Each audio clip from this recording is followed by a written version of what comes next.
911, what status your emergency? The week of April 15th through the 20th is National Public Safety Telecommunications Week. It's a time to thank our public safety men and women who respond to emergency calls and dispatch emergency personnel and equipment.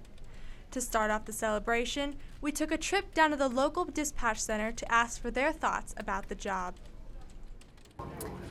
I answer the 911 calls coming in, and it's just something that's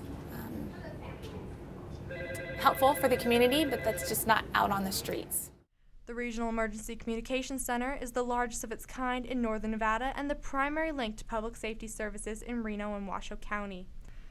The center provides emergency services for the Reno Police Department, Washoe County Sheriff's Office, Reno Fire Department, Truckee Meadows Fire Protection District, Sierra Fire Protection District, University of Nevada Reno Police Department, Truckee Meadows Community College Police Department, City of Reno Marshals, and the Washoe County Alternative Sentencing.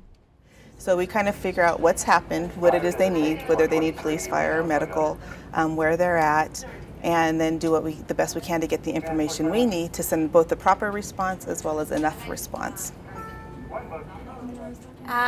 Trying to intake what somebody's emergency is on the phone and inputting it into a computer system that communicates with the police department, all within a matter of a minute. Dispatch Center is also proud to say that they became the first agency in Nevada to receive CALEA Public Safety Communications accreditation in 2006.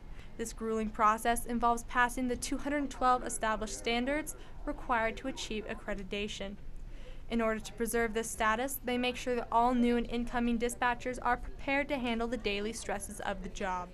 So when we hire a new dispatcher, we send them to an in-house academy, and that's on-the-job training, and they kind of learn the basics, the new language, the 10 codes, how we tell time, 24-hour time, the legal terms that we use in law enforcement and in public safety, general fire terms, things like that.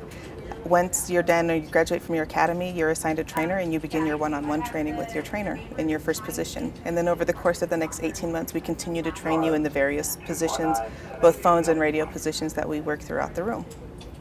This dispatch center alone processed over 400,000 calls during the 2012 calendar year. That totals over 1,000 calls per day. With such a large number of calls received, the dispatchers deal with anything from a simple informational call to life-threatening emergencies, all in a day's work. We could go from neighbors not getting along, or somebody's dog barking, or I found a backpack in my neighbor's yard, to a missing child, to a homicide, to an armed robbery. You have to find a way to kind of separate yourself, but still be empathetic to what's going on. If you sympathize with every caller that calls in, you're gonna beat yourself up and you're gonna tear yourself down. But it's a fine line because you don't want to desensitize yourself to the point where you really, nothing affects you and you take nothing personally. So it's a very fine line on how you deal with it, learning to distance yourself but still stay connected. Take this week to remember that the next time you make a 911 call, it is the individual on the other end of the line that is there to help you first.